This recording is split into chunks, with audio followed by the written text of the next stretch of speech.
Ọhaneze ndị Igbo ekene m unu na okwu eji ebekwa n'ụbọchị kịta bụ okwu na-elu ụmụ nwaanyị anyị ahụ.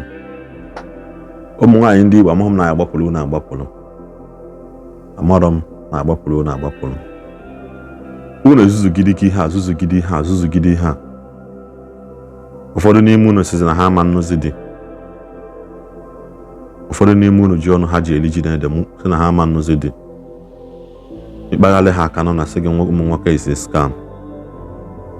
Ewe na-enwezi ikiri ọjọọ n'ala Igbo anyị karịa.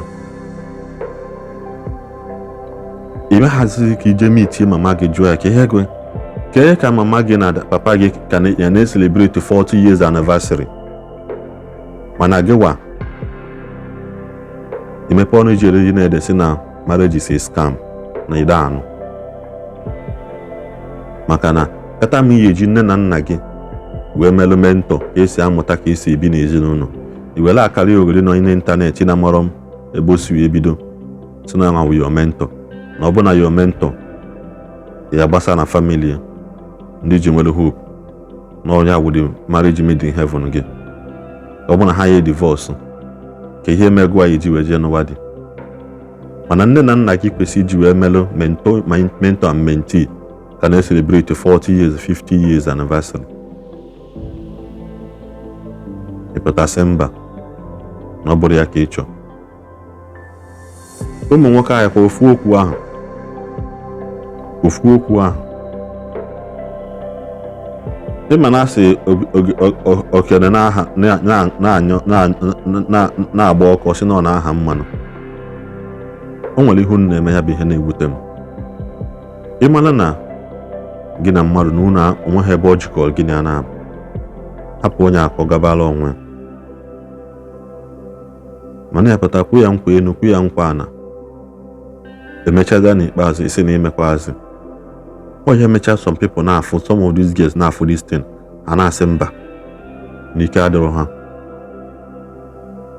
Mana ozi unu nwa na-eso akpata anya bụ ihe dịkwanụ bụ oke dịkwanụ bụ ogene. Nwaanyị ka nwoke ya azụcha anụ akwụkwọ otu ọmachasị ihe ọ ya ama chọpụtasị na onye adịrọzi ya mma so ụmụ nwoke wee gọzie agụba. I need to retrace back to our retrace ihe onwe gị retrace ụmụ Igbo anyị back to the foundation ka anyị si bido back to ebe anyị si wee bido. Mana na ana Igbo anyị mgbe ahụ nwoke ya anụ nwaanyị ịtọ ọyụ nọ ha nche ihe nọ n'udo ha nche anọlụ n'udo. Onye ọbụla anọlụ ọnwụ ya nche anọlụ n'udo. Ifu nwoke a na-akọ ugbo na-emesi ihe ya ahụ eshie ya ike. Mana nkịta unu emego Nigerian film and other content creating ọbụla niile juu na ịntanetị ma Nollywood ma Bollywood ma Netflix ma Prime TV na-edefine unu okwu ka ya esi ebi n'ezinụlọ. At the end of the day, I say we are getting wise, we are getting matured, but we are actually drawing ourselves back to the unknown. Maka anyị na anachi ya azụ ịma na nwoke kwesịrị ịdị na-anụ nwaanyị ịtọ yi n'ọkịta. Mana ivu nkịta ịnụzi ofu problem. Na-apụta ọsị gị mba na ọ bụrụ ọna. Kaptịn na-abada anụ n'ofu ugbo Igbo anyị tụrụ n'inu si na ugwu nwaanyị bụ di ya. Echetara m mgbe ya bụ mba ọzọ chọrọ ịnụ fụfụ nwoke onye Igbo ha na-anwụli ya si na ka ihe esi ma na onye Igbo nwere ego bụ na ka ịfụ nwunye ya ịma na onye Igbo ahụ ji ego.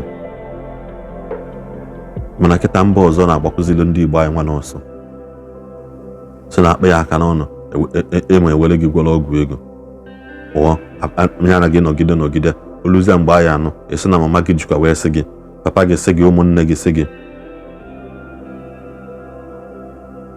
Unu nwakwobo ndị nọ na ndị ụmụnna unu akaba arụ delete those nonsense list ahụ unu ji eme discourage ndị be anyị ịnụ na nwaanyị. Ụmụ nonsense list ahụ unu eme ya amen unu ejizi na list of year 1990 wee na-anụ nwaanyị 2023. Enwe list ọ ya bụ like this ụjọ atụba gị. Ịmahụ na a man of 18 years in 1990 is equivalent to a man of 30 years in 2023. A lot has changed. Unu chejikwe. Epụtazi a na-enugharị ụmụ nwoke a na-enughalị ụmụ nwaanyị a na-enughalị nwezi ịnọgidu mmadụ anya fụ na ihe ya anụ nwanụ mana adị n'ụdị ị na-enecha anyị si mba ịnọkwa aka ịnọ gbasaa na ozi a ka olu onye ọbụla ntị gbasaa ya ulue onye ọbụla ntị ọma ihe anyị ji etili mkpu a n'oge kịta anụnwa 2023 na ha akwado egwu agwụ Septemba, October, November na agbamnkwụ everywhere wedding everywhere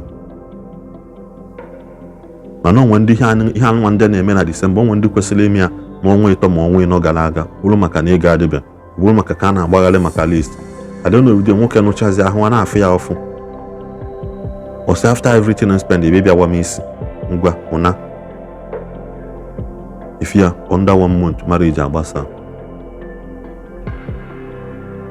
bụrụ na achọbeghị ile ịdị na-ele ụmụazị unu elu na-ekwe gbakọwa ego ọ bụrụ na ọgụgụ ka ya bezi ịma igolu ibala okwu n'ụlọ